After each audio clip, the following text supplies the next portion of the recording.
అమర్నాథ్ యాత్ర ఎంత భద్రం? శివుడిపై భక్తితో కష్టాల కోర్చి ప్రయాణాలు చేసేవారికి భద్రత ఉందా? నిన్న రాత్రి 7 ప్రయాణికులపై కాల్పులు జరిపి దారుణంగా చంపేసిన ఘటన తరువాత ఈ యాత్ర ఎంతవరకు సురక్షితం అన్నది ఆసక్తిగా మారింది. అసలు అమర్నాథ్ యాత్రకు అధికారికంగా ఎన్ని రూట్లు ఉన్నాయి?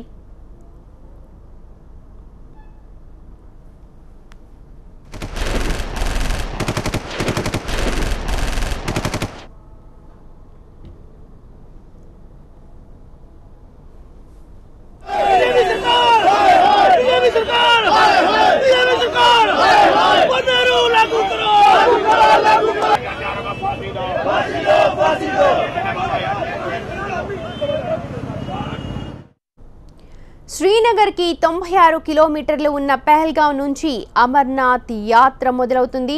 పార్వతీదేవితో కలిసి అమర్నాథ్ కి బయలుదేరిన శివుడు ఇక్కడ తన వాహనమైన నందిని వదిలిపెట్టాడని చెప్తూ ఉంటారు. అందుకే ఈ ప్రాంతాన్ని ఎద్దు పేరుతో మొదలయ్యేలా బెల్గాం అనేవారు. కాలక్రమంలో ఇది పహల్గాంగా మారిపోయింది.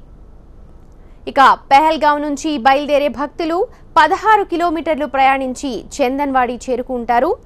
మహాదేవుడు తన శిరస్సున ఉన్న చంద్రుణ్ణి ఇక్కడే వదిలిపెట్టాడని ప్రచారం. అందుకే ఈ ప్రాంతానికి చందన్వాడి అన్న పేరు వచ్చిందని భావిస్తారు.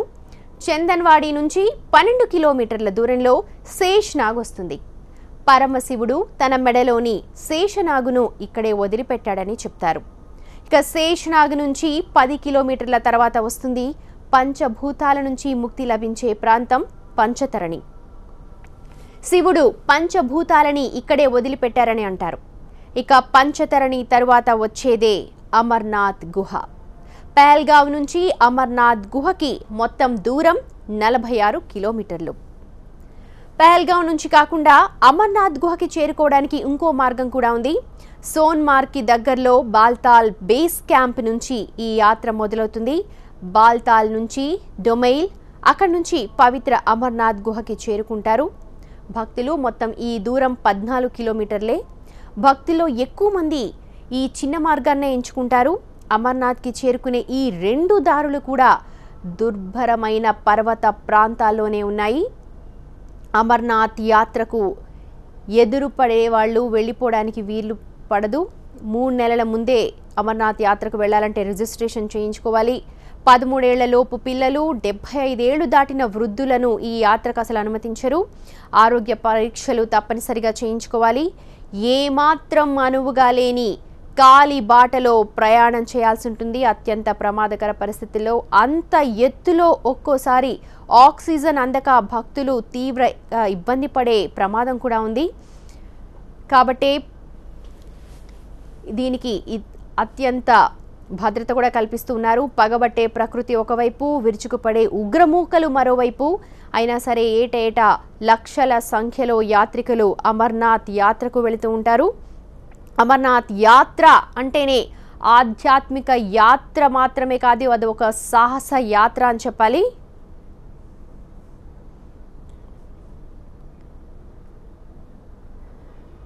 అసలు ఈ అమర్నాథ్ యాత్ర ఎంత భద్రం, ఏంటి రూట్స్ ఉన్నాయి, రిజిస్ట్రేషన్ ఎలా చేయించుకోవాలనే డీటెయిల్స్ని న్యూస్ రూమ్ నుంచి మా ప్రతినిధి దేవి అందిస్తారు. Over to you Devi.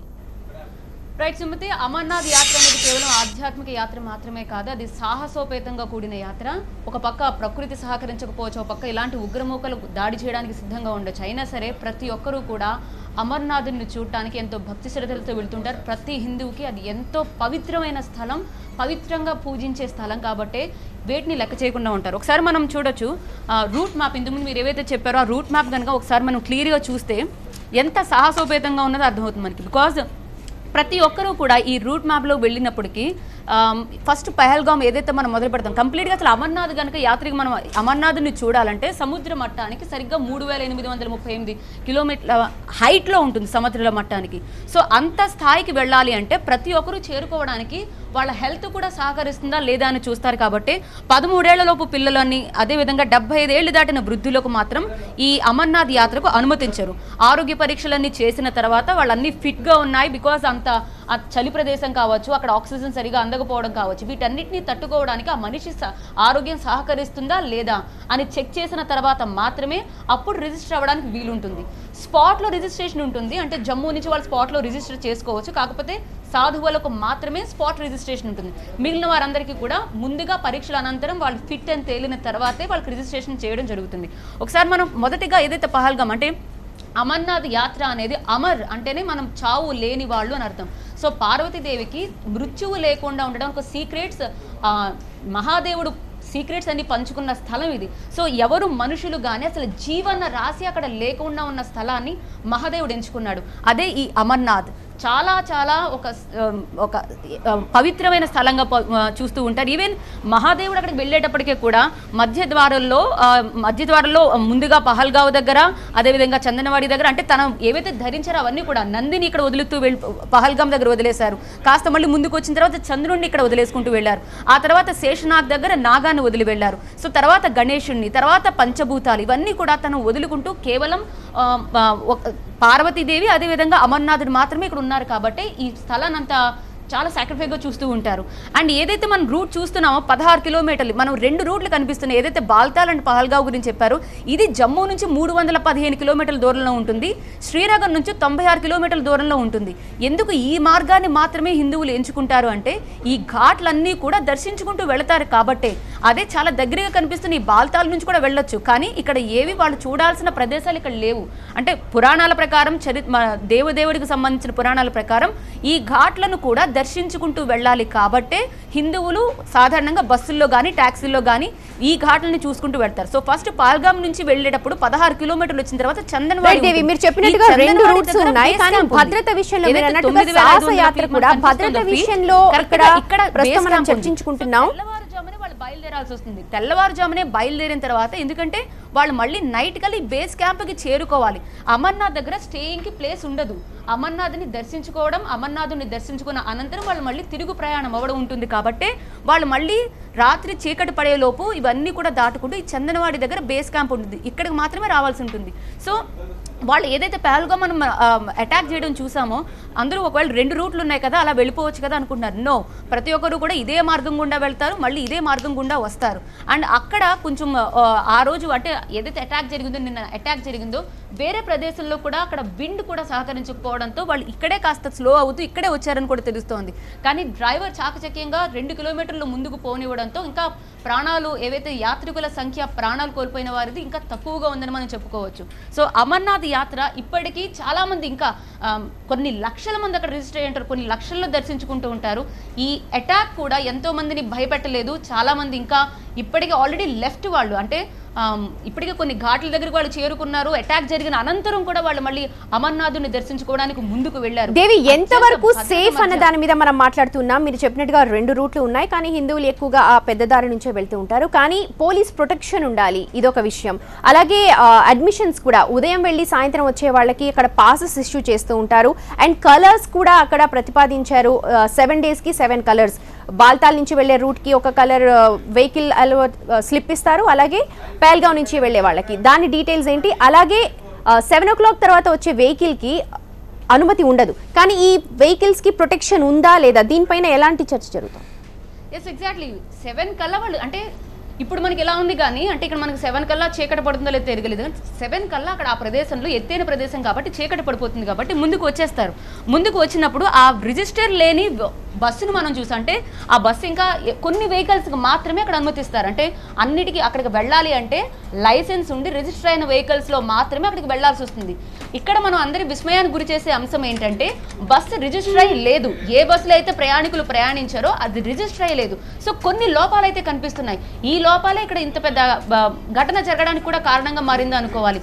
Driver అయితే చాకచక్యంగా చేశాడు కానీ ఆ టైం కానీ లేకపోతే వచ్చే ప్రదేశం కానీ అటాక్ జరిగి ఉన్న ఆ ఉగ్రమూకలు అక్కడ మోటివేస్ ఉండడం కానీ ఇవన్నీ చూస్తుంటే అక్కడ భద్రతా లోపాలు అయితే స్పష్టంగా కనిపిస్తున్నాయి.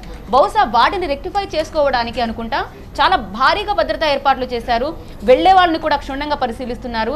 అండ్ ఆర్మీ చీఫ్ కూడా ఆల్మోస్ట్ జమ్మూ కాశ్మీర్ రీచ్ అయిపోయారు. సో అక్కడ ఏంటి, ఎక్కడ లోపాలు జరిగాయి, ఎందుకు ఇలా అటాక్ జరిగిందనే దానిపై వాళ్ళు స్క్రూట్నీ చేస్తున్నారు.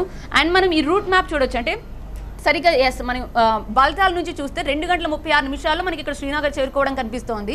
కానీ చాలామంది ఈ రూట్ని ఎంచుకోరు. ఎందుకంటే ఏదైనా సరే ఒకవేళ మనం పవిత్ర స్థలానికి మనం వెళ్ళేటప్పుడు మధ్యలో ఇంకా ఏ ప్రదేశాలు ఉన్నాయో ఎంచుకొని వాటిని దర్శించుకుంటూ వెళ్ళడం మనం అలా చేస్తూ ఉంటాం. కాబట్టి రూట్ ఒకవేళ పెద్దగా ఉన్నా, కిలోమీటర్లు కూడా పెద్దగా ఉన్నా సరే ఆ మార్గాన్ని ఎంచుకోవడానికి ప్రతి హిందువు కూడా ఇష్టపడతారు. అందుకే పహల్గాం నుంచి చందన్వాడి నుంచి శేషనాగ్ నుంచి వెళ్ళడానికి మాత్రమే ఇష్టపడుతూ ఉంటారు.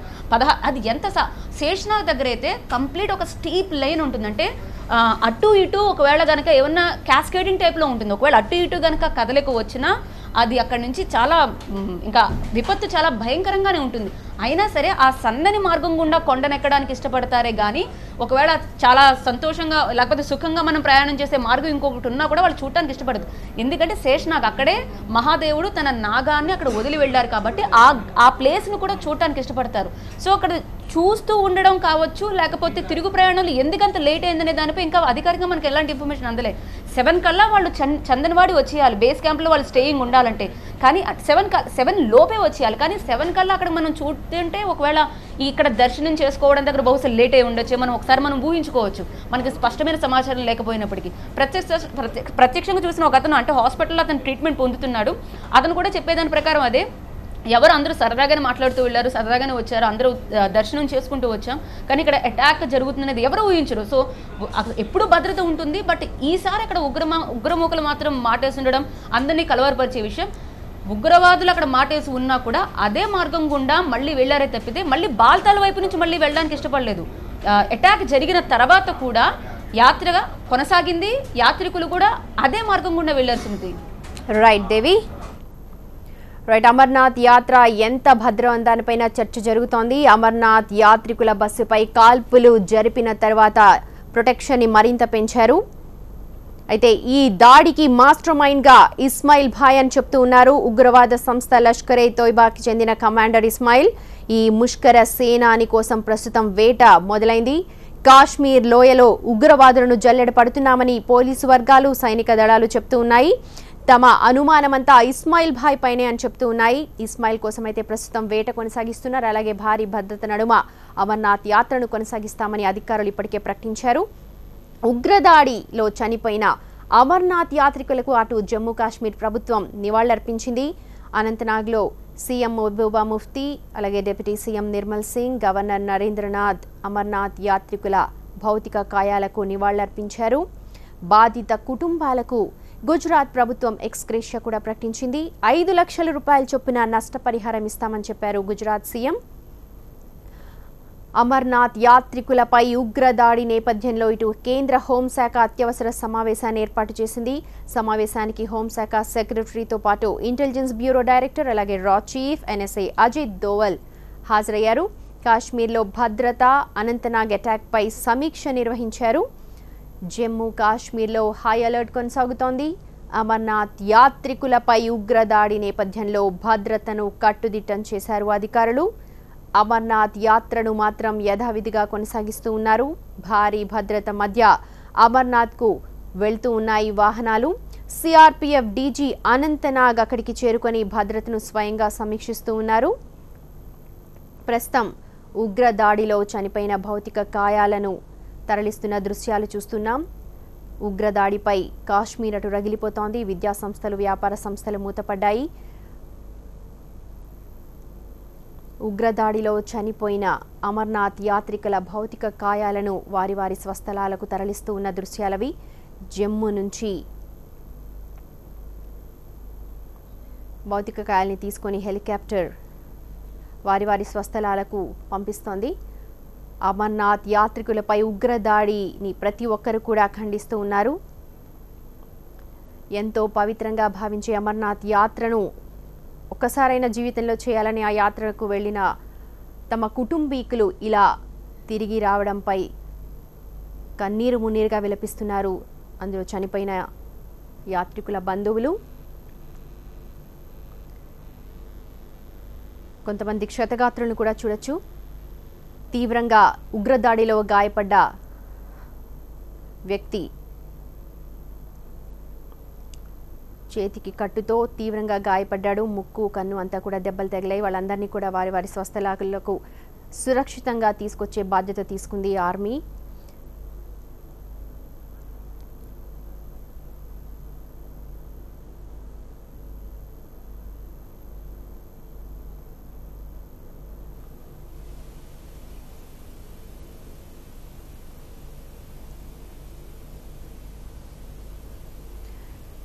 అమర్నాథ్ యాత్రికులపై జరిగిన దాడిని ప్రతి ఒక్కరూ కూడా ఖండిస్తూ ఉన్నారు. 7 సభ్యులు చనిపోయారు. ప్రస్తుతం యాత్రలో తీవ్రంగా గాయపడిన వారిని, షాక్లో ఉన్న వారిని వారి గమ్యస్థానాలకు చేర్చుతోంది ఆర్మీ.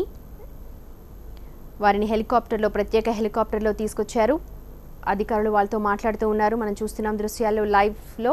సూరత్కి వారందరినీ కూడా తీసుకొచ్చారు. గుజరాత్ సూరత్కి తీసుకొచ్చారు. వారి బాగోగుల గురించి అడిగి తెలుసుకుంటూ ఉన్నారు. ఇప్పటికే చనిపోయిన యాత్రికులకు 5 లక్షల రూపాయల ఎక్స్గ్రేషియా ప్రకటించి గుజరాత్ ప్రభుత్వం ఉగ్రదాడిని తీవ్రంగా ఖండించింది. అయితే ఇంటెలిజెన్స్ హెచ్చరికలు నేపథ్యంలో ఈ దాడి జరగడంపై తీవ్రంగా విమర్శిస్తూ ఉన్నాయి విపక్షాలు. సరైన భద్రతను పాటించడంలో ప్రభుత్వం విఫలమైందని ఆరోపిస్తూ ఉన్నాయి. అమర్నాథ్ యాత్రను మాత్రం కొనసాగిస్తామని ఇటు ప్రభుత్వం ప్రకటిస్తోంది. ఇప్పటికే భారీ భద్రత నడుమ అమర్నాథ్ యాత్రను కొనసాగిస్తూ ఉన్నారు. వాహనాలకు భద్రతను కట్టుదిట్టం చేశారు. सिविल डायरेक्ट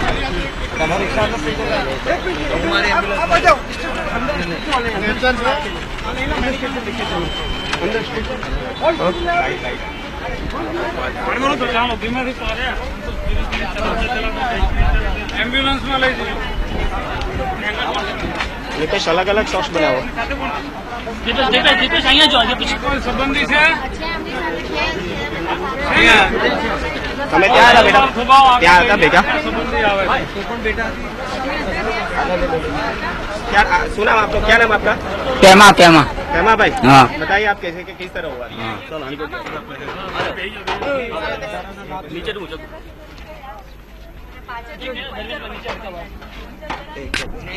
एक मिनट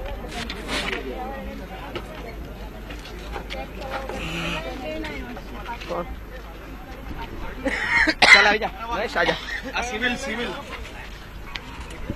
કેમ છે તબિયત કેમ છે હવે સારું ક્યાંક બોડી લાગી અહીંયા લાગી છે